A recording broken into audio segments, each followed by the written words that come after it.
Happy May 4th, everyone, and welcome to the Community Action Advisory Board meeting. We will take an opportunity to do brief introductions as we do roll call. We'll go ahead and let everyone know that this meeting is only being offered virtually due to the governor's state of emergency and proclamation. And today this meeting is also being recorded. So with that, Rebecca, you want to take roll call? Would you like me to introduce everyone? Because we have so many folks on the line, let's just do the board and county staff.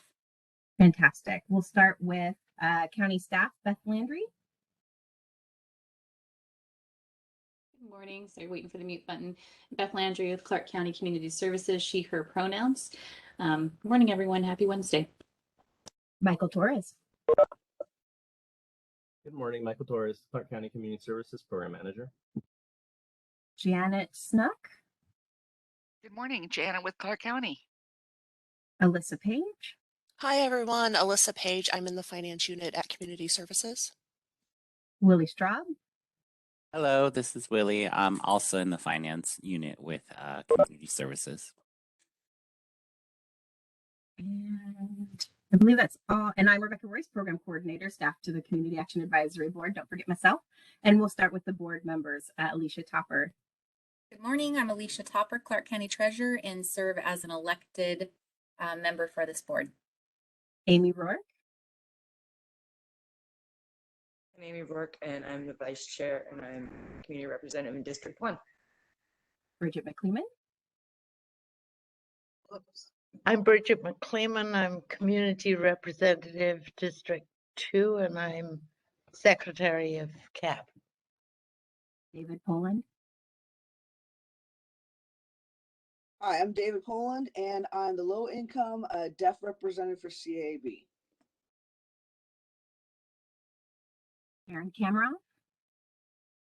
Karen Kamarov, low income rep for District 2. Melanie Green. Hi, I'm Melanie Green, and I am the community representative for District 3. And that is all the board members. We also have our sign language interpreters available and many nonprofit community members here to attend the meeting. Thank you, Rebecca, and thank you for being here, everyone. We'll go ahead and move into the first item of business this morning. We have consideration of the approval of the March and April minutes for the CAAB meeting. I would entertain a motion. This is Karen Kamarov. I move that we approve meeting minutes for March and April. I second that. Oh, thank you, Karen. Thank you, Bridget. I have a motion and a second. Any discussion? Hearing none. All those in favor, please say aye. Aye. Aye. Aye. Aye. Opposed, same sign. Okay, motion carries. The meeting minutes are approved. This morning, we have a very full agenda. We're excited to hear about our CAP and HCRS funding recommendations. So I'll go ahead and just turn the floor over to the county, and looking forward to hear your report. Great, thank you so much. We know this has been kind of a long process. We started the request for application back in October when we released it to the public.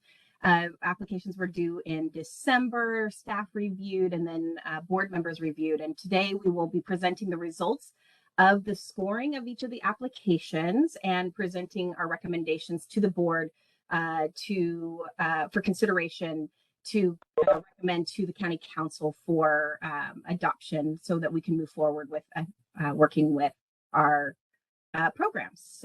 We'll start with the community action request for application results.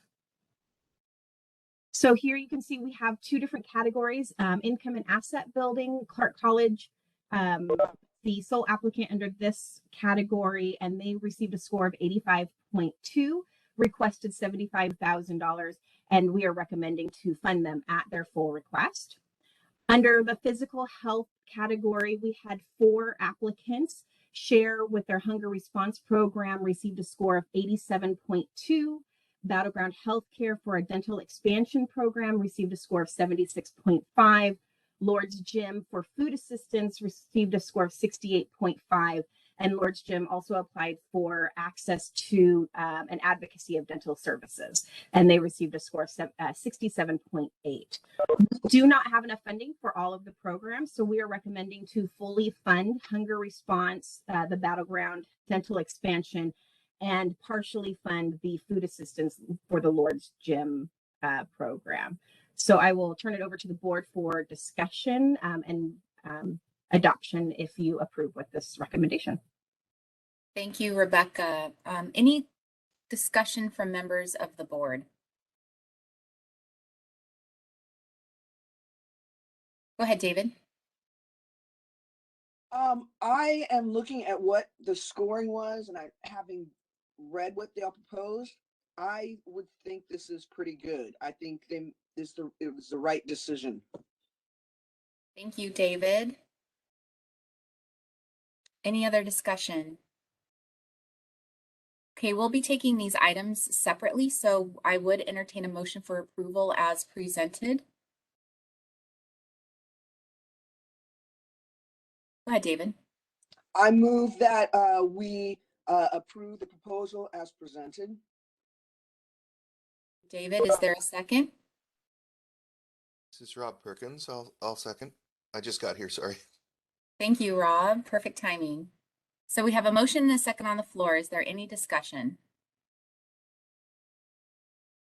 Hearing none, we'll go ahead and take roll call, Rebecca, for this vote. Let's see. Amy Rourke. Yes, aye. Bridget McCleman. Yes. David Poland. Yes. Jamie Spinelli. Yes. Karen Kamroff. Yes. Lance Carter. Yes, good morning. Melanie Green. Rob Perkins. Yes. And that comes back to Alicia Topper. Yes. So how many yeses did we have? I missed my count. I believe we have 9 board members in attendance and all approved. Okay, so 9-0 motion carries. Thank you. Thank you, everyone. Okay, next category. I'm going to turn it over to Beth Landry so she can talk about the homeless crisis response system. Could I just ask a question before we get into it? Of course, go ahead, Bridget. I recused myself on scoring one of the applications. Should I recuse myself on the voting to approve or not approve? I would say I would say yes. Rebecca, if you disagree with me, go ahead, speak up. I'll defer to you for having better knowledge of Robert's Rules of Orders. I think the reason that we have you recuse yourself from voting or keep you out of voting for that specific reason is to make sure that there is no conflict for that. And the motion will be on all of the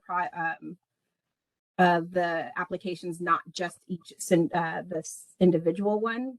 So I would think that there would be enough reason that Bridget could vote on the full approval of all of the applications. So hearing, Bridget, that there was no due influence on the scoring of the applications, I do agree with Rebecca that it would be okay for you to vote. Thank you. Yep. Thank you for asking the question. My first instinct was yes, recuse yourself, but after the exclamation or I can't even say that word this morning, explanation, it makes total sense.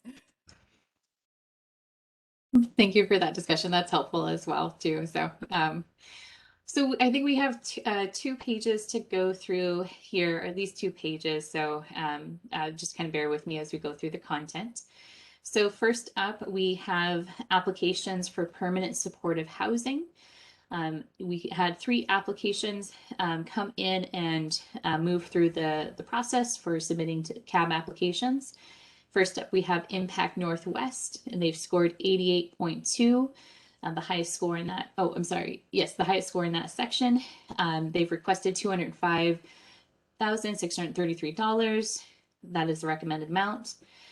You'll see, actually, just to save a little bit of time, you will see that all of the requested amounts are the recommended amounts. We did have enough money through this portion of the RFA to for those that had applied to recommend the amount that they had requested. So just for saving some time there, I'm just going to go through the amount that they've requested.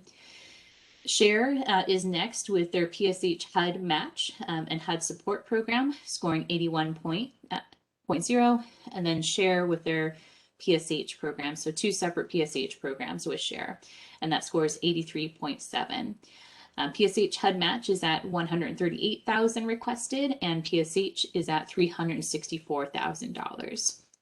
The total for PSH requested is $707,633. Next, we have rapid rehousing. We have 4 applications for this intervention with a total requested of $891,181.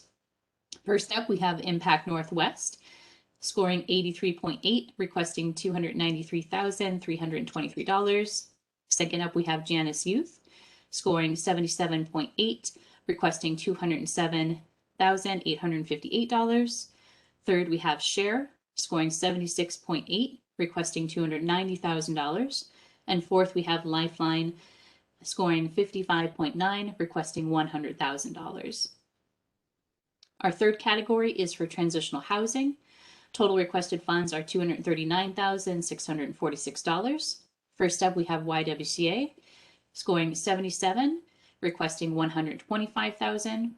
Second, we have New Life Friends Church, scoring 74.2, requesting $114,646. Rebecca, we can move on to the second page. And if there's discussion, I think Rebecca will help us move between the pages as needed. Our next category is for shelter capacity increase. This is for new applicants who did not have a current standing contract with the county. So we made just more additional shelter capacity available. We have Outsiders In as the sole applicant in this section. They've scored 82.8, requested $304,427, and that is the recommended amount for that category. Next, we have targeted prevention. The total available funds is $320,930. First applicant is Janus Youth, scoring 76.3, requesting $170,930.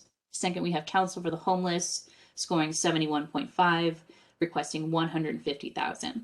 And our final category is core system programs. These are support programs. These generally support the Homeless Action Plan and goals within the Homeless Action Plan. So we had a single applicant under this category, and that is Share for Rentwell. They've requested $50,000 and have a score of 60.7. I know it's a lot of information, so feel free to move it back to the board for discussion. And if you'd like Rebecca to move between those slides, please let her know. Thank you so much, Beth. And just for the record, the board broke up into subcommittees, and each of us scored a group of these applications. And so there was a good weight in terms of workload, but it was a really great process. So thank you so much, Beth and Rebecca, for helping to streamline and make this vote possible today. Okay, any questions from members of the board? Any comments? Go ahead, David. And if you are a member of the board, please feel free just to unmute yourself and speak up. I can't always see all the hands. Okay. This is David speaking. I don't know if you're allowed to say this, but I'm just curious, since this is one I had to not do because there would have been conflict of interest. What would you say is the difference between the people that scored really low and the people that scored really high? What did you notice was the biggest difference? I'm not sure if I can subjectively give that opinion. The main point of the application process is to have the majority, so I'd say probably about 85–90% of the application process be subjective scores through CAAB members, and then a very small portion, I think about 3 questions with very very objective, do you have this, do you not have this, was scored by a DCF staff person. So there wasn't much room for a subjective answer there, because it was either, do you have this number, do you not, how many priority populations are you serving, 1, 2, or 3. You know, very less room for subjective scoring there. Rebecca, I don't think that's anything that I can say as far as our opinion, right? I mean, I can generally say, I think for applications, the more that in general for an application process, the more that any applicant and respondent is able to clearly address a question and respond with detailed answers, I think that's generally a positive thing. I think I can say that, but I don't think I can go much farther into details there. I would agree. And we don't share individual scores. It's a total scoring thing. And, you know, we help the board through the trainings on, you know, the things to look for in the response. And so if you're not seeing those things, then you guys are making that decision that they are not fully answering the question and scoring appropriately that way. And it is reflective in the scores, the overall scores of the program. So, so yeah, I mean, it really takes, it shows that the board is very invested in reading through those applications and taking the trainings that we've provided to understand what the program should look like, and really taking that account into the scoring. So really it goes back to the board and a great job that you guys did. I appreciate that because that makes it very clear. And that way, if anybody's watching this in the future, they want to do a proposal, they know what they need to do. Thank you so much. Thank you for that question, David. Any other questions or comments? This is Karen. I think just somewhere along the same lines, I just wanted to share that when I originally started scoring the applications, I was expecting to enter in my reasoning for why I scored the way I did, and then I found out like that wasn't actually a thing. So I definitely had like the expectation that would happen. So I don't know if at some point, because I think some of the applications were really interesting and would love to get some of that feedback to some of the applicants, if that's ever a thing. Thank you, Karen. And Beth and Rebecca do, because I did write comments. There was a section in the scoring module that allowed for a comment. Are those all considered confidential with the applications, or are those a part of public record? I am not sure. So I think I know the answer to that question, and you know, and bottom line is we would refer to the auditor's office for, you know, what appropriate process is. We definitely consider them confidential until after recommendations are made to the council and the council approves the funding recommendations by the CAAB, and we would, you know, absent any guidance otherwise from the county auditor's office or legal counsel, we would absolutely make all documents available if regarding the scoring if we receive the public records request. And Beth might know this better than I do, because when I was looking at the scorings, I didn't see the comments. Can we see the scorers' comments, or are they private to themselves? Because some systems are only private and we don't even have access as administrators. I believe we can see some of the scorer comments on there. I don't know if a lot of people added comments. So it just depends on how many are in there, but I believe we can see those as the admin holders. Should I submit mine? I wrote it all mine on pieces of paper. My notes. At this time, there's not going to be any changes to the application process because it's officially closed for moving to the recommendations. I think in the future, if you know, definitely if we utilize a platform that allows for comments, if you're participating in scoring for the future, feel free to add comments in there in the event someone should make a public records request and it's appropriate to share that information. I'll also just add that, you know, we would use the comments as staff, we would use the comments to inform how do we better structure future solicitations, how do we better structure, you know, how do we make it easier for the CAAB and more effective for the CAAB to score, and basically, you know, just how do we do that better in the future. As Beth said, our goal is to really do as much of or all the subjective decision, scoring, and ranking to be in the hands of the Community Action Advisory Board, not the staff. So, the reason I'm saying that is if you make a comment, it's not going to impact, it's not going to change the score or, the overall ranking of where the different proposals land. It might inform future proposals, and it might lead to some discussion. But the objective scoring from the staff, which is a very small part of the overall score, is limited to specific questions, and we have very tight parameters around that. And we believe appropriately the ranking should really be driven by how the CAAB assesses the proposals to be, like how solid they are. Thank you, Michael. Karen, did that address your question? Yeah, it does. I think I'm also have been scoring federal grants, which has been like a way intensive process. And but all the comments between the panelists have to all align. So I think that's a part of why I was thinking about that. So it is still, and there's still that confidentiality with panelists.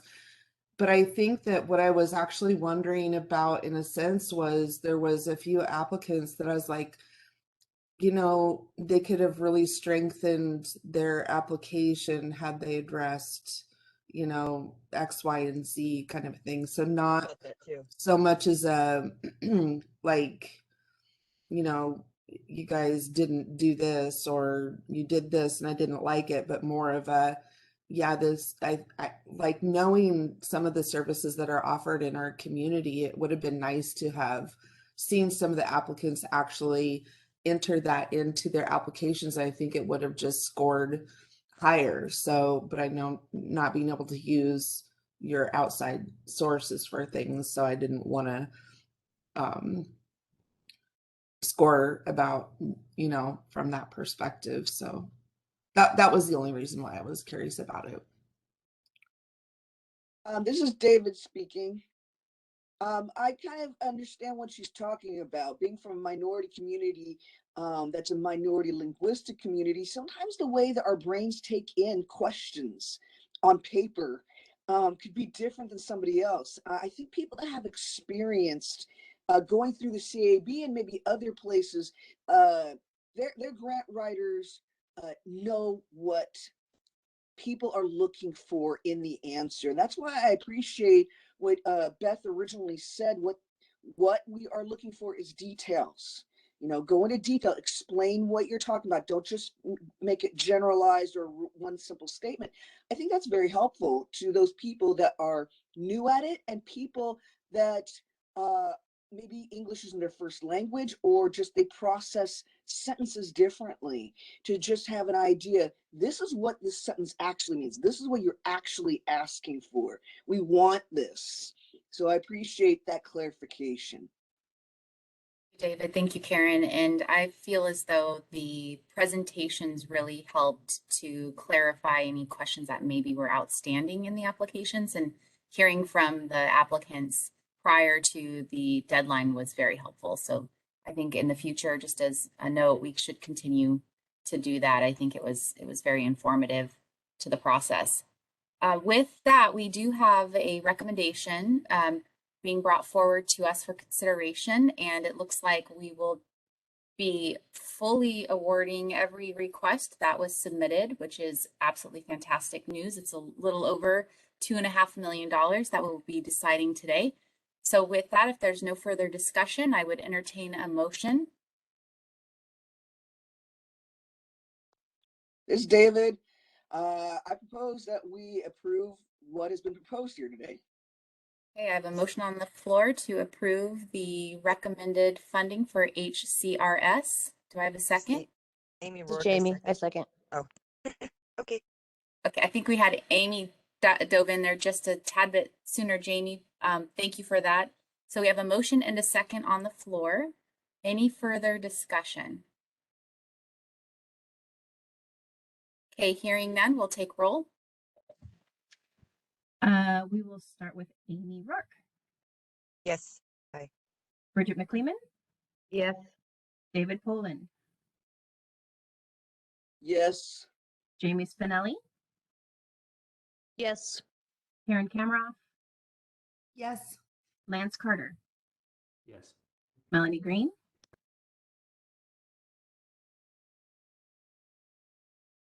Yes. Rob Perkins, Yes. and that is 9 board. Oh, and Alicia Topper, sorry. Yep, that's okay, yes. And that is 9 yays. Okay, so that was a 9-0 approval. I do know that the county council has final approval for this funding. I know it'll be our recommendation that will be brought forward to them. So Rebecca, next item on the agenda is kind of explaining a little bit about next steps.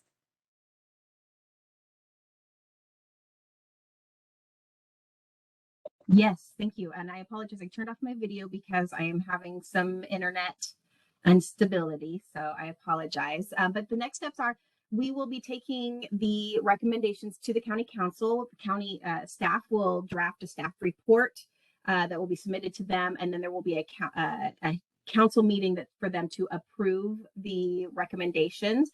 We will let the board know when that is scheduled. So if you're interested in attending, you can. The draft or staff will then draft all the contracts that will begin July 1st. And then we will also work on quarterly reports and setting up monitoring plans for the agencies over the next couple of years to work with them to ensure that they are meeting their contract requirements. So those will be the next steps.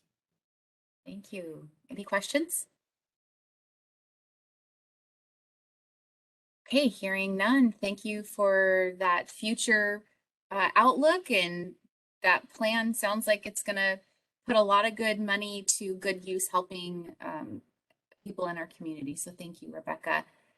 The next item is a very exciting item on the agenda. We're going to go over our July through December 2021 financial reports for the CAAB in some detail. So we'll go ahead and pass the baton. Looks like we're going to send it over to the finance team. Thanks, Alicia. This is Alyssa again and the finance unit at Community Services. And this financial report is any expenditures from July to December of 2021, so 6 months worth of spending. And these contracts can be managed by myself, Rhonda, or Willie based on the type of funding source. We did put together a brand new report design. And before you see it, let me warn you, it may be a little bit overwhelming. There's a lot of information. We're still working on it, and any suggestions would be appreciated if there's something that you're not seeing or would like to see, but I think this report will cover any and all information needed for expenses, as well as revenue reports, which we've included. And this does represent 122 programs, which once Rebecca and I laid out this report, it was almost shocking to us that there were 122 programs and 26 different funding sources. We can go on to the next slide, or the fiscal reports. So this is the expense report for 6 months, and it's laid out by the program, the period of the contract, the funding source, and these are all non-COVID related funding sources. We do have a report that's only COVID. If we would put COVID, non-COVID, local funds, and grant funds, we wouldn't fit it on one page. Hey, Alyssa, So sorry to interrupt. This is Beth. I don't know if this is small for anyone else, but it is. We're going to zoom in after Okay. I just explain the layout. So orange is the type of program and the reporting period. Green is the funding source. And then blue is the contract amount spent, balance remaining, and the percent of the contract spent for the 6-month period. And so if we zoom in a little bit so we can see it better, we're going to go left to right. And a copy of this report is going to be emailed to everyone in PDF form, so you can look at it more closely And if you have any follow-up questions, you can let me and Rebecca, Beth, or anyone at the county know, and we can respond to your questions. So again, you see the organization and the program, which is the provider, the program description, the reporting period, and then the funding source that is being spent on this contract within a 6-month period. And CSBG, Human Service Fund. Now you'll see 3 different House bills. These are our document recording fees. We receive 3 different types, and these are fees associated with documents that you take down and record, and we get a portion of those, and then the rest is sent to the state. So we have 3 different House bills that we collect on. Marriage license fees, and then the CHG CHIF, HEN, HLRRH is Hotel Lease and Rapid Rehousing Diversion, and then the Shelter Program Grant. And I believe there's a legend at the end of the report to reference back to what each of these funding sources, the acronyms stand for. And then the blue section, of course, contract amount, total spent, balance, and percent spent. Now we should be at around 50% since this is a 6-month report.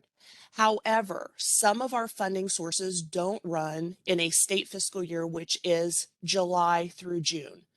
Some of our contracts started January of this year, so you won't see any spending at all, but that will be captured on the annual report that we do in November. Some of our COVID funds started in March and were spent out, or the majority was spent out before July. So you won't see a percent as much spending. But when we get to the COVID funds, it's laid out a little bit differently. So I'll explain that when we get there. Are there any questions so far about the report or the report layout? I want to say thank you. It looks very clear. We figured if we throw colors in there that it'll, you know, it's not as terrible as just looking at numbers. And we did notice that some of the report periods, before we send this out to you, some of the report periods, because our diversion and our hotel leasing and rapid rehousing contracts didn't start until January of this year. So we will update those report periods before sending out the PDFs to you guys. And Rebecca or Beth, if I'm missing anything, please jump in. I think the only thing I would suggest, Alyssa, in looking at this today, at the very top, let me see what the header says. I think the only thing I would add up there is that this is an expense report. Okay.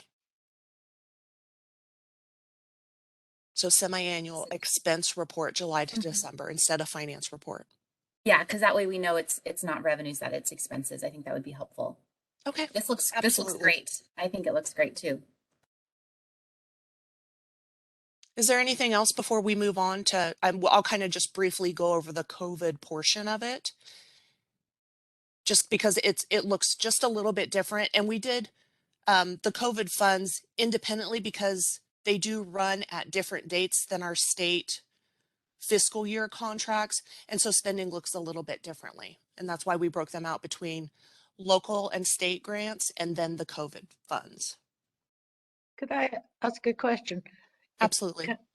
Comes out of what Alicia just said. So when you say it's an expense report, doesn't it shows the total amount of revenue as well, right? We have a revenue report that's going to follow up. So this one doesn't have the total amount of funds that came in to that these columns deduct from, if you like. Correct. It's just what we've spent in 6 months and the type of fund that we use to pay for things. So as you can see in that the one that's at the top for the Council for the Homeless Targeted Prevention for Rent Assistance, can you zoom in just a little bit, Rebecca, in the green part, please?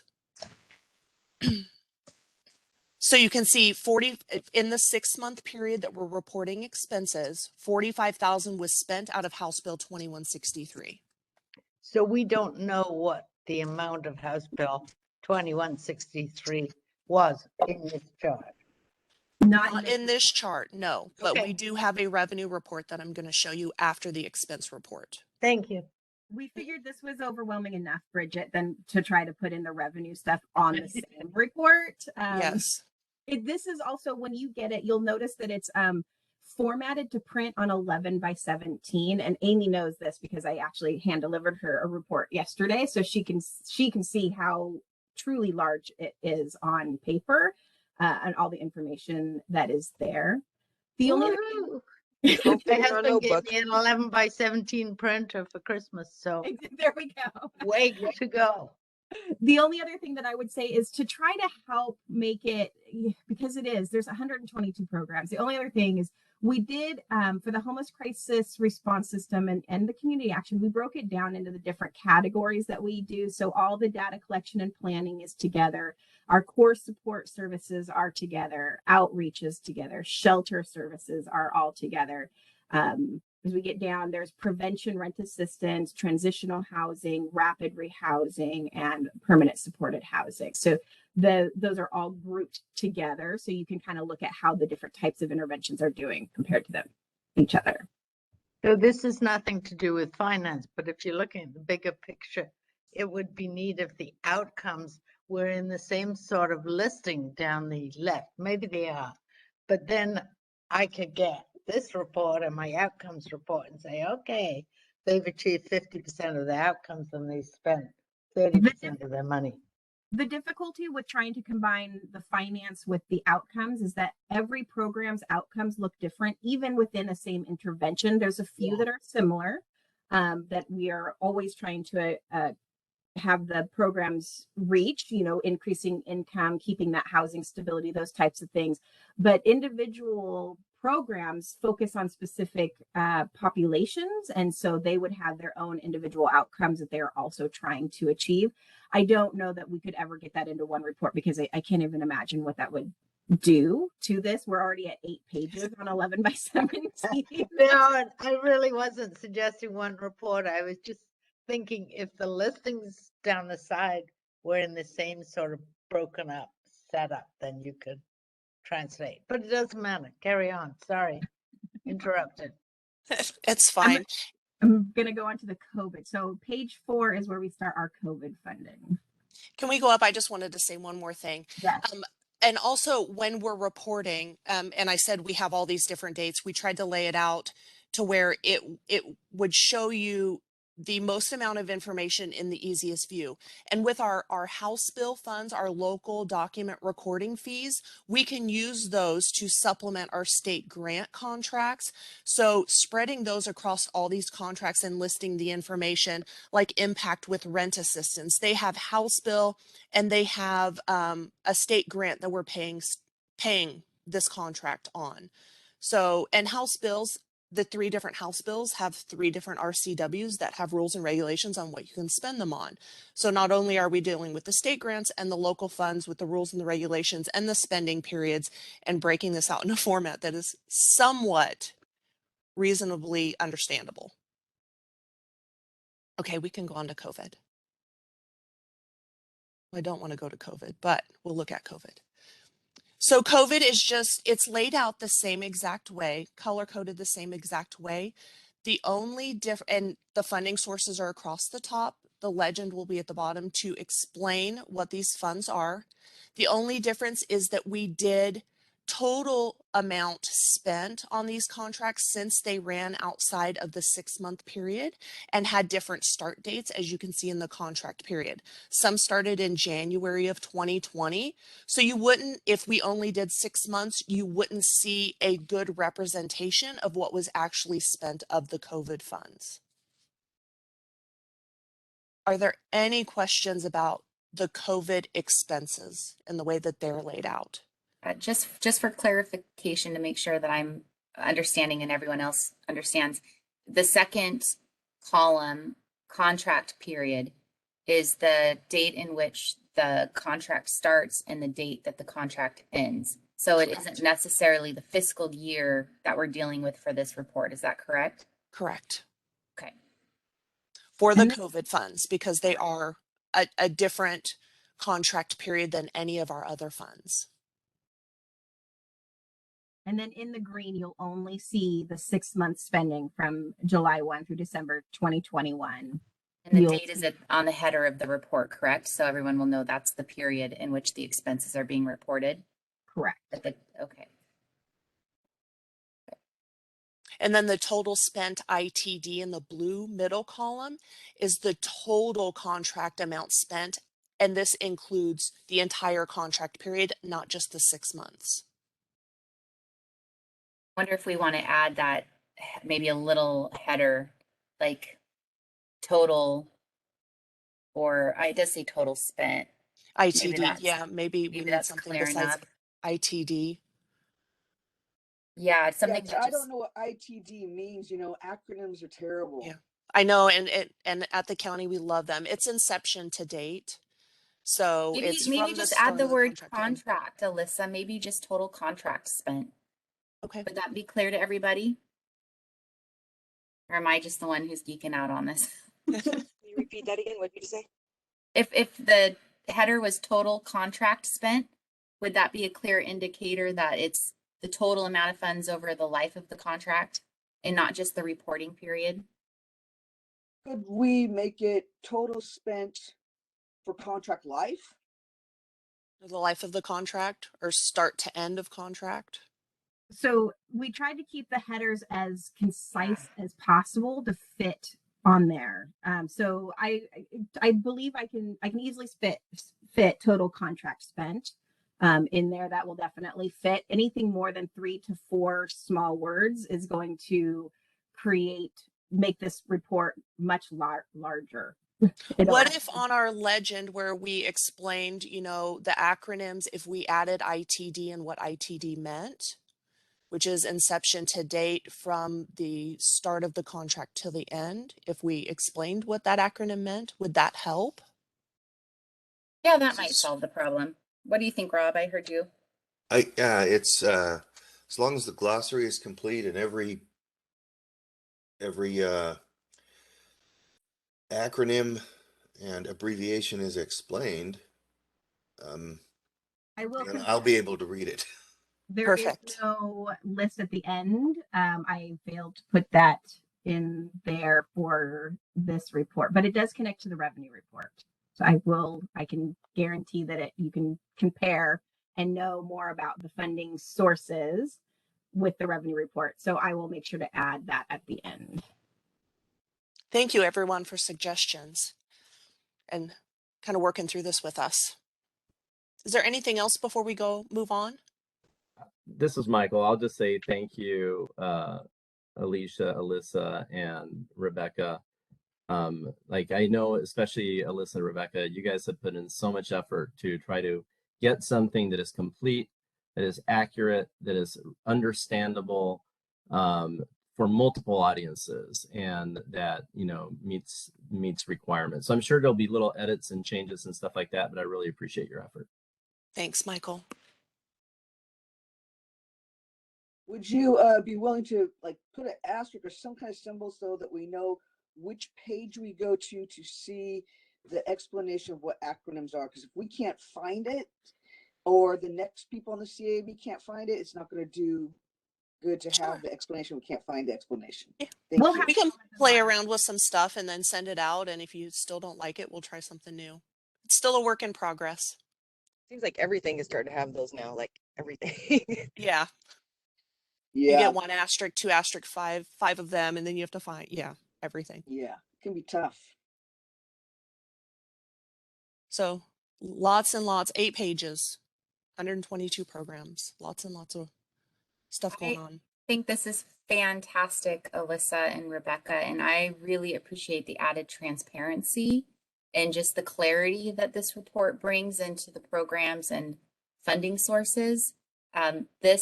I know this came from a large data source that you had to tease out to get it in a format that would be understandable for this board. And so to Michael's point, I just want to offer just huge amounts of appreciation for all your hard work in making this report possible. Thank you. I think it's really exciting. Any questions or additional comments from members of the board regarding the expense report? Okay, hearing none, I know we will all look forward to poring over it when we get it in our inboxes. So here's the revenue report that we talked about. So we have the fund name, And this is where the acronyms are actually spelled out for the funds, a description of the funds, the fund type, and this is where the funds are coming from, whether it be state, federal, or local funds. Federal funds run on an October to September fiscal year. State funds run on a July to June fiscal year, and local funds are on a calendar year. And then COVID funds, of course, they just run whenever they want to run. Normally it's March through June or March through December, and can go multiple years that we have to spend those funds. And for the House bill funds, those are our local funds. They're handled a little bit differently than our grant funds. Because we don't know how much is going to be collected, it's based on the documents that are being recorded. We collect a calendar year, and then we spend them in the following fiscal year. So what we collect in calendar year 2020 will be spent on fiscal year 21-22 contracts. So we did lay out the House bill revenue that was collected for 2 years so that you can see what's been collected to date. The fiscal year 2021 revenue will be spent in the 22 to 23 contracts. And then when you see the fiscal 22 grant revenue, that is on a fiscal year, so a state year from July to June, the amount that we have received to spend and that we draw from the state or the feds. Some COVID funds, they gave us 50% up front. Some COVID funds we draw from. It just depends on the funding source that we receive them from, if it's Commerce or Department of Treasury. And to let you know, we are collecting a year, and then we do 3-year RFPs. So 100% of funds collected are committed in contracts. After the contract year is done, any unspent funds are rolled over into the next contract year, or they're used on a project that's been approved by the board.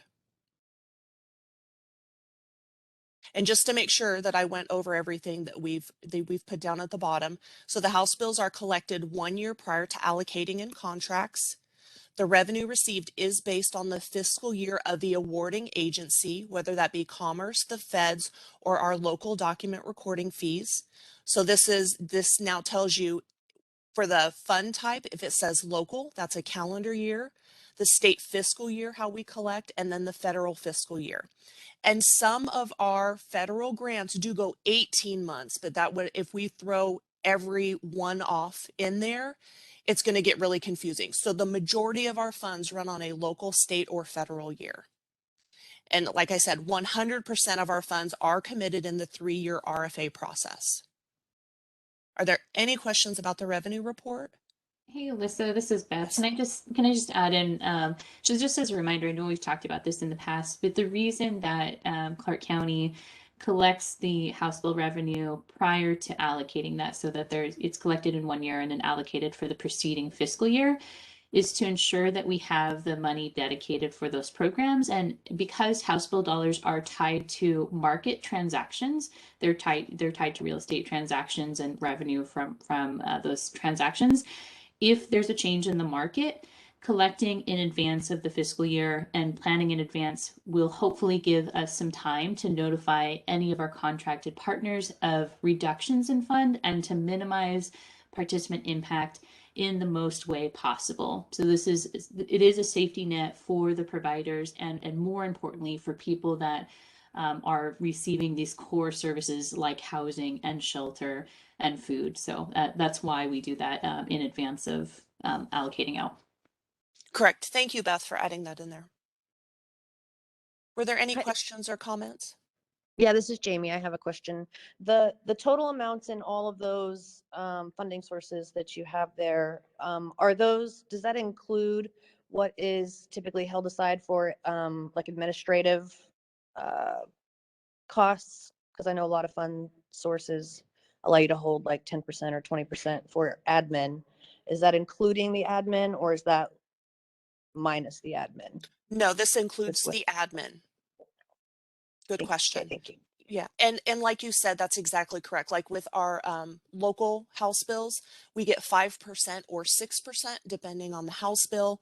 With some of our grant revenues, sometimes we get zero admin, and we do have to use our local funds to help us support that grant. Some come with 10%, some come with 15%, some come with 7% admin. But these amounts include 100% of funds received, including admin and program operations.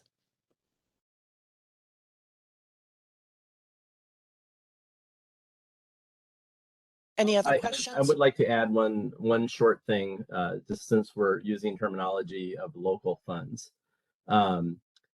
We generally consider document recording fees, House Bill dollars, House Bill 2163, 2060, and 1359. We often refer to them as local funds because they are locally collected, but they are not. They were not collected by a local ordinance. They are not like the Affordable Housing Fund that the City of Vancouver passed, an ordinance to collect, which means the City of Vancouver sets the rules, following some basic state guidelines. They set the rules about how those funds are spent. They're not local funds in the sense of general fund dollars, where the local government has complete decision authority on how those dollars are spent. House bill dollars came into being by state legislation, and they follow state guidelines. And the State Department of Commerce also is allowed to establish guidelines on how those dollars can be spent by RCW.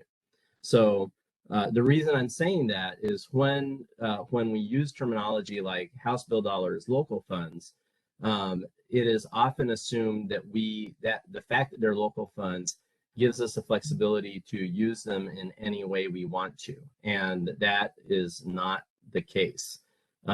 We have to follow state guidelines for that.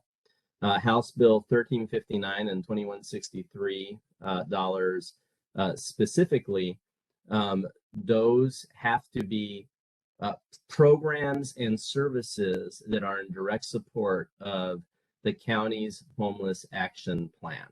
And House Bill 2060 funds can be used for brick and mortar housing or shelter for people who are experiencing housing and shelter, or program operations of housing and shelter for people who are experiencing homelessness and are at 50% or below of AMI.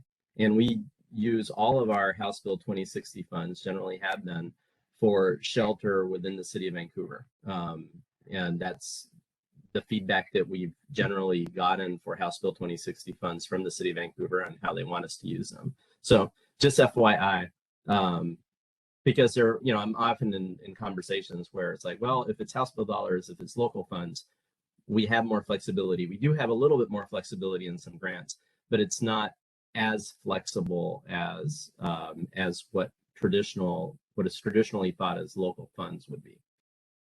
Thank you for that, Michael. And I'll add just a little caveat. The Affordable Housing Fund is enabled in state legislation through RCW, but you are correct in that the affordable housing funds allow for local cities to create an administrative plan within certain parameters set by the legislature. So they still do have restrictions, but they allow for the local municipality to kind of build their plan for spending those monies, and it's voter approved. So the councils have the option to send it out to voters to enact that levy or not, whereas the House bills are set in legislation. They don't allow the local councils to manipulate those requirements or to take or not take the funds. It's set in statute. So that's the difference between the local control and set in the state legislature.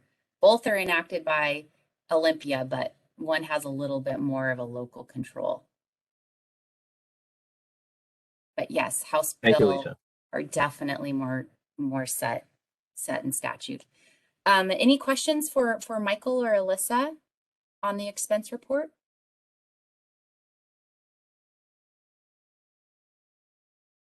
Hearing none, that means it's crystal clear, well laid out. We didn't have any questions. Fantastic job.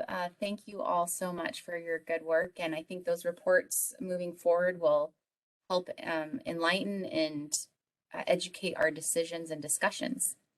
So go ahead and I'll let you move forward here. Thanks. So we have some additional graphs and reports just to break the funding out in a different view to see where we're actually spending this first report. And I'm going to go through them. These will also be sent to you a little bit quicker, and then I'll ask for questions at the end because I think we're kind of running a little bit longer on our finance side. But this is funding expended by fund source. Dark teal, and I'm doing air quotes, are regular funds, which mean non-COVID funds. And then the orange are the COVID funds, and these are expensed from July to December 2021.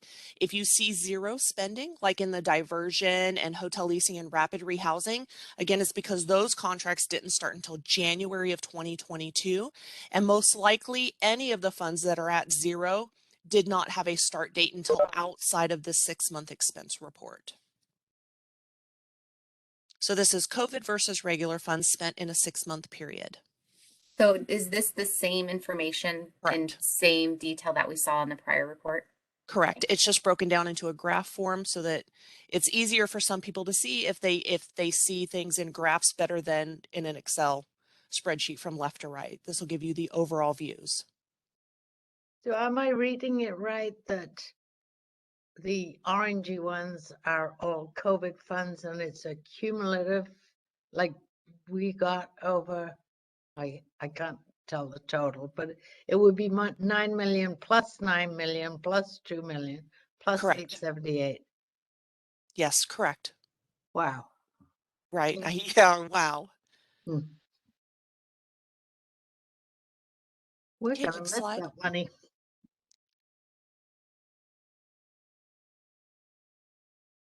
So this is expenses by service type. And this is both regular and COVID funds combined based on service type from July to December of 21. And the legend, because some of them are a little bit smaller to tell the color, the legend on the right-hand side also tells you the percent that makes up the pie chart. So the most that we had was the rent assistance prevention at 81%. And then you'll see like the community action program at 1%, core support services at less than 1%. This breaks out by service type, all funding for the 6-month period. Are the little white queens on or something? Like, I'm sorry? there's not a, I don't know, it looks like the very bottom rent assistance, the dark gray. Where's that one on there? It looks like that's the, are you talking about the 4% or the 2%? I'm talking about the it says rent assistance TH 0.1%. That would be that little tiny, the third one up. So it's like at about, I would say 10:30, 11 o'clock on the pie chart. Okay. Okay. We can see it. Wow. So like I said, same information that was in that massive expense report, just broken out in a different type of view to see our actual spending. Here's funding expended by service type, but broken out between our regular and our COVID funds. So the regular funds are in green, COVID funds are in that grayish blue color. So as you can see for rent assistance, dead center, that looks like 23 million in COVID funds, 70,000 in regular funds. This is a chart that I put together that I really like, and I hope you like it too. But basically what this is showing is that if we took 100% of the spending for community action and just broke it out for you, what was done spent of our regular funds versus what was spent of the COVID funds. Same thing with rent assistance for permanent supportive housing. If we look at 100% of the funds expended for PSH in the 6-month period, the majority, 96%, was spent with regular funds, and 4% was out of our COVID related dollars. So just another way of breaking down the funds for you guys to see them. I love the When you graph. say Thank you. when you say regular funds, Rebecca, what would be a more descriptive term for that? We Non-COVID. struggled. Non-COVID. It would Our be our House bills, our state grants, our federal funds that are not COVID. I think another way you can look at it, Alicia, is after COVID assistance ends, if you just looked at that darker green, that's, with some fluctuation and depending on grant awards, of course, that is the money that is regularly coming into our community for community action programs. So it's clear to me because I'm on this board, but I'm just wondering if I were a citizen and I picked this up off the website and I was looking at it, if I would be able to determine what regular meant. I was just looking for like a more descriptive word for just a general viewer. Non-COVID funds, I think that was pretty descriptive, but the word regular, I just didn't quite know if that told the full story. Okay. We can update that, add something different, do non-COVID or in regular funds, parentheses, state, House bill, federal funds, or non-COVID. I think that's the best part. The best description is non-COVID. Yeah, our ongoing funds that we have received for many years. That's what the regular funds. I'll put my thinking cap on and see if I can think of. I don't know. And the bad thing is I'm bringing it up with no solution, so I'm sorry. That's fine. That's where the conversations start. Okay, we're going to next slide, please, Rebecca. This is Melanie Green, and I just want to applaud our service providers. I mean, that is amazing Absolutely. to see how many funds were allocated during that six-month period and how much work and effort and staffing put into that incredible effort of support for our community. And so here's a pie chart for the revenue fund sources between the state, local, and federal awards. And this does include regular, which is non-COVID, and COVID-related funds. So as you can see, local funds received is 13 million, state funds received is almost 15 million, and then federal funds received is about 81 million. So COVID funds can be considered state or federal, depending on where the funds are coming from, whether it's commerce as a pass-through or it's directly from the feds. Is there any questions about this revenue pie chart?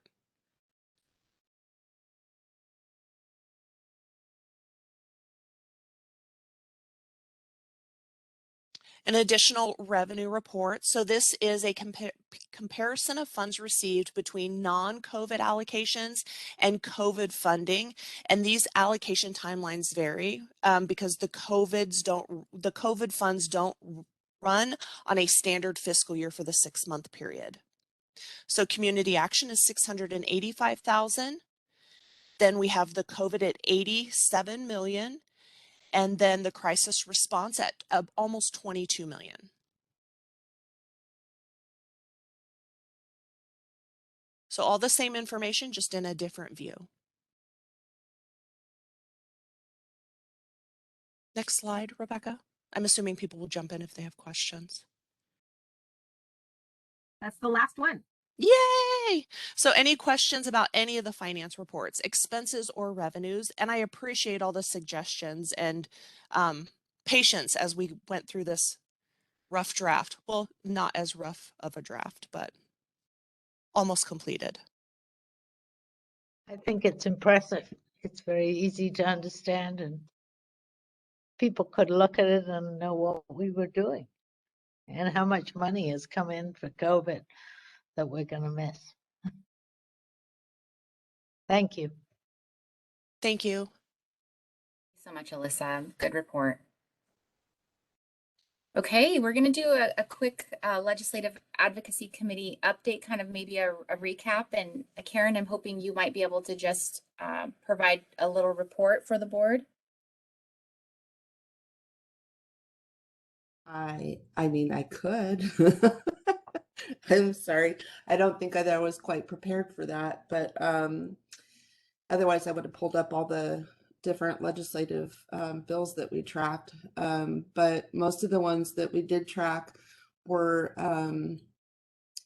ones that were also addressed and supported by the Washington Low Income Housing Alliance. I really wish I could remember all of the bills and the outcomes. I don't know if somebody else that had been attending those has those, but we had either attended, so that would have been David, Rob, Amy, Alicia, and myself. I think that was it.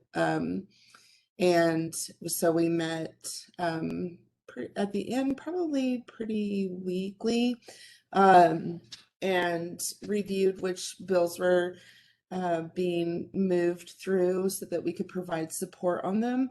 And so we had folks that either provided testimony or we wrote letters of support for certain bills. And I'll be working on building kind of like a template file for the county so that there'll be something in the future for other folks that come in after us to be able to work off. One of the things that we did do was build a tracking bill.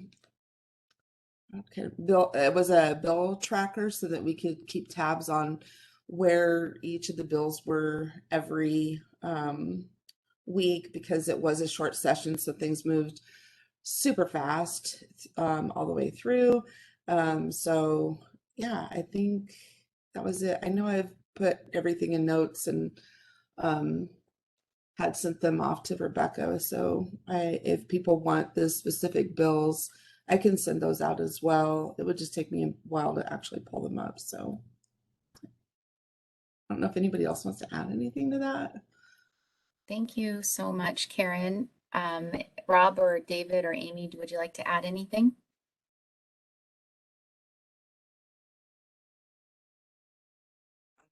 I don't right at this moment. I don't have those in front I of me. don't It's like have they come anything and to add. go as soon as the session's over. It's like everything gets away.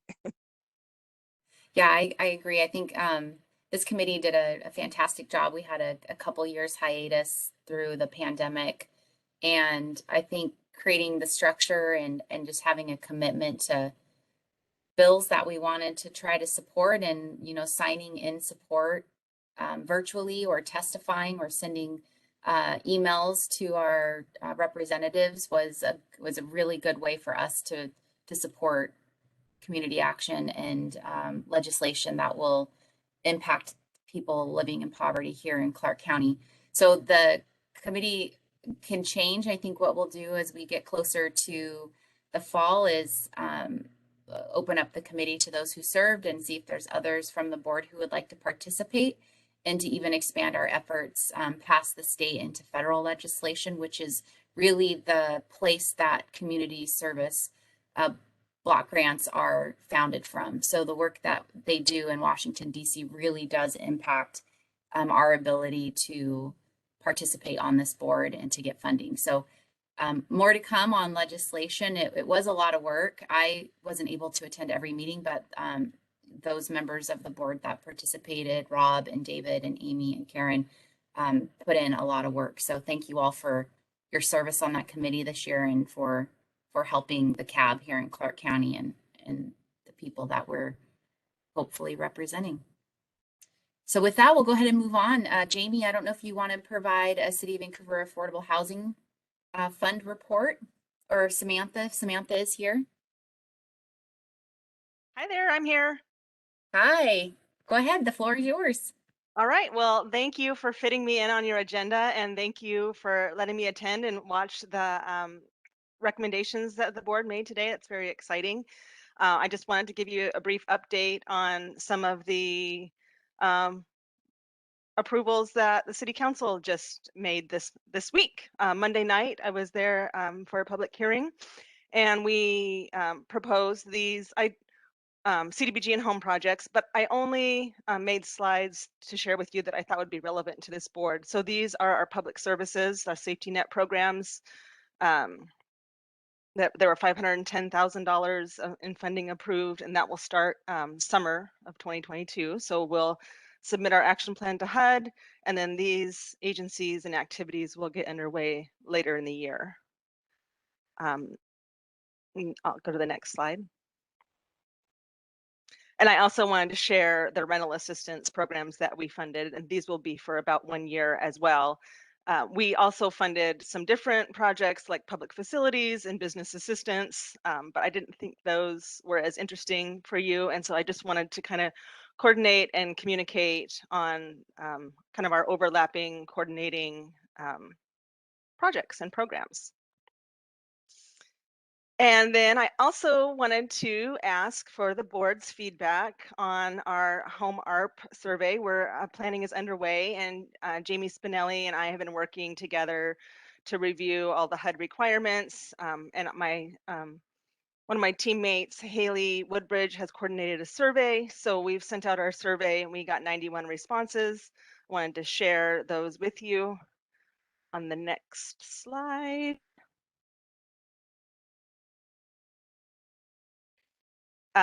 We asked what populations we should prioritize with the home ARP funding. And sorry, I'm assuming you have some familiarity, but I'll tell you that the home ARP funding is about $2 million. The city receives an allocation, the county receives an allocation, and it's through the American Rescue Plan. That's why it's called home ARP. And it must serve people who are homeless. So there's these populations that are on the slide are the eligible populations based on HUD's guidance. And so these survey responses. Sorry. Yeah, anybody can ask me any questions at any time. I'm just kind of cruising through my slides, but I'll get to the end and ask for your feedback on our home ARP, just because we want to make sure that if there's any gaps or any needs that you're seeing based on the funding that you provide, maybe that's something that we could consider as part of our home ARP funding. So next slide, please. And then it's broken down by subpopulation, which the surveys that we got back prioritize families as well as single parent households. We will probably not dedicate our funding just for these subpopulations, but it's interesting to see what the survey respondents prioritized. Next slide. And then these are the different activities that HUD will allow with home ARP, and supportive services was the most popular. I think we're definitely looking at providing supportive services with our funding, and then also the tenant-based rental assistance will be another activity that we would prioritize. We are probably looking at trying to use a lot of our funding towards the safe stay sites. It's showed as a low priority here. I think that means the community doesn't really want us to use this funding to build out safe stay sites, but we are planning to use the supportive services and the tenant-based rental assistance to help people move out of the safe stay sites. So next slide. I just wanted to kick off any questions or conversation. We will have our plan drafted and share that with the public here probably next month, but just looking for any other feedback that we should incorporate or anything that we might be missing. What is other on those charts right there? What is other? What kind of things would other be? I mean, you know, like that could be anything. I don't know if that's what it's for or what. Yeah, and I can certainly pull the detailed survey and provide that information. I'm not sure off the top of my head if it was other services or other populations. I know we did have some feedback around LGBT subpopulations, so that might have been put in the other category. Thank you, Samantha. Thank you for that question. Let's see, I think there was another person. Bridget, were you also trying to ask a question? Oh, I just wondered where you distributed the survey. Like, I haven't seen any outreach on it, so. Well, there was a couple slides back. It was one of my beginning slides that I flew through. So we shared it with Vancouver residents, service providers, public agencies. We've also consulted with civil rights groups, the Coalition of Service Providers, the VHA, Fair Housing and people with I disabilities. just didn't see any outreach to Vancouver residents, so that's why I wondered. Because typically, you know, on the unhoused residents site or the some of those other sites, these sort of surveys go up, and I'm just saying I didn't ever see it. So just Okay, thank you for letting me know. I think we did most of our survey outreach. It was even before I started at the city. So right when the home ARP funding was announced last fall, but we could certainly do some more outreach. And I really appreciate knowing that you haven't seen anything about it. We are still collecting feedback, so we could shoot out another survey and we still have time to incorporate that into our plan. I think it'd be good. Thank you. Thank you. This is Melanie. I had a quick question. What was the definition, or was there a definition given for families? Because that was the highest priority pick, I think, on the next slide, or maybe the next slide. So I believe that would be 2-parent households with at least 1 child. Okay, great. I don't know that we defined it in the survey, but I think that is the definition. Okay, thanks. But would it also include single parent household with children? That is the yellow, that is a separate category. Got it, single parent household. Oh, there it is. Yep, thank you. Okay, any other questions for Samantha? I appreciated the slide deck. It's very helpful. Okay, hearing no other questions. Thank you so much, Samantha. And I know that the Affordable Housing Levy is set to expire next year. So I hope the city is, you know, considering their next steps on renewing that levy. That's a very important fund for affordable housing.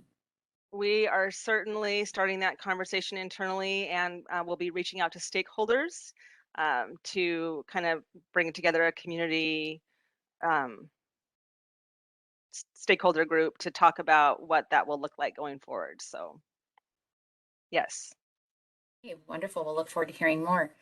Okay, thank you so much, Samantha, for joining us. Let's see, the next item on our agenda is talking about May as Community Action Month. So Rebecca. Yes, so every year there's a federal designation of May as Community Action Month. So we work with our communications department to try to do some things to get information out into the community about community action.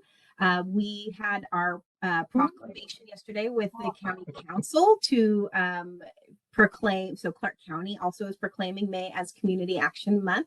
If you didn't get to see that, and you tune in to the county council on CVTV from yesterday morning, you'll see Councilor Olson read the proclamation, and Bridget graciously accepted that for us. And she did a fabulous job. So thank you very much, Bridget. And then hopefully you can check in with the county's social media. We will have a couple of posts every week that have information about community action throughout the month. Any questions? Any questions about Community Action Month? And thank you so much, Bridget, for representing the board yesterday. Well, I apologize. I didn't expect to do it. It was a surprise, and I apologize for not referencing all of the rest of the CAAB board who said that they would be at that meeting. So maybe we're on WebEx or whatever. So it was kind of strange to do it, but my pleasure. Yeah, and I'm sorry it didn't make my calendar. I had piped in too that I would be willing to participate, but I did not have that on my calendar. Well, so that's good. I apologize. I thought everybody else would be out there waiting for a mention or the chance to say something. That's why I was sort of awkward. No, I appreciate you picking up the baton on that, and yeah, that's fabulous. Thank you to Councilor Olson for reading it. Yeah. Very good. Any other comments about May? May is a great month. It's also my birthday month, so happy birthday, early or late, I don't know, but happy birthday. If you see those social media posts, please share them out to your networks and get the information out about Community Action Month. One other thing that I did, I threw it under other business when I originally set the agenda, but an exciting thing that's happening that should be coming out into the community very soon. The community needs assessment has been translated now in all 5 languages that we had it originally available for the survey when we very first started the needs assessment process. That's now available in all those, and we're getting some hard copies printed. But what we are also doing is we are creating a website just for the needs assessment, and it will go live soon. It's actually technically live. If you go look for it, you could find it. But we're still making some tweaks to it, and it's really to just make sure that we're getting it out there that the community needs assessment is available. People can then contact me to get hard copies if they're interested in that, or they can view it online. And so that will be coming out in a news release, and I'll make sure I absolutely share the news release with the board and all of our stakeholders. And it will have the new link to the CNA website itself. So we're pretty excited about that project. Karen, did you have a question? Yeah, not regarding that. So I'll wait till you're done. Nope, that's all I had. Oh, okay. I just wanted to throw in that I did attend the City of Vancouver's Chief of Police Community Forum last night, and housing and homelessness was on their agenda for their questions that all of the candidates were asked about. And I believe that they were also going to be meeting tonight that would be broadcast on CVTV, and also I think they have an event on Thursday.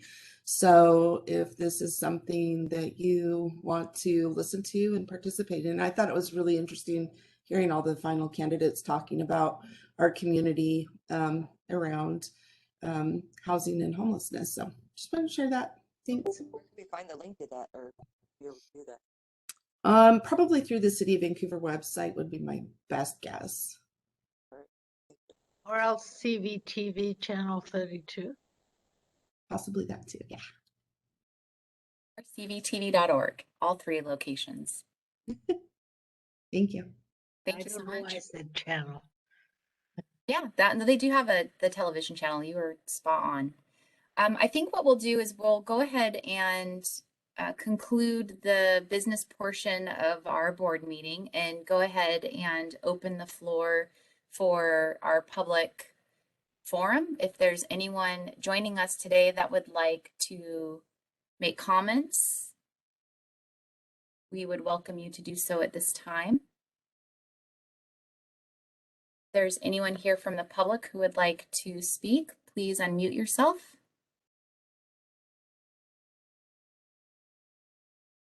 Okay, hearing and seeing no interest in the public comments this morning, we'll go ahead and close the public forum, and I'll open it up for other business. Is there any other items from the CAAB board for this morning or from county staff? May the 4th be with you. Yes, and happy Cinco de Mayo tomorrow. For sure. I love that little guy. That's so cute. I hadn't Okay. read it like that. That's so good. Isn't today like Star Wars Day? Is that what it is, Rebecca? Yes, Star Wars Day. So may the 4th be with you. And that is Grogu, or most people know him as Baby Yoda. Ah, Or the young child, I think is the other one. Awesome. Okay, well, hearing no additional business, thank you so much again, Alyssa, Rebecca, for all your work on the financial statements. They were fantastic. Thank you to everyone for all of your work scoring applications. I know we put in hours to make sure that we had a really good process, and I think with the awards that were given today, we're going to see a lot of great outcomes in the next few years. So with that, we'll go ahead and adjourn today's meeting. Thank you all and have a wonderful week. Thank you, everyone. Bye. Good week. bye. Thank you. Hey, Rob. Thank you, everyone. Thank you. Goodbye.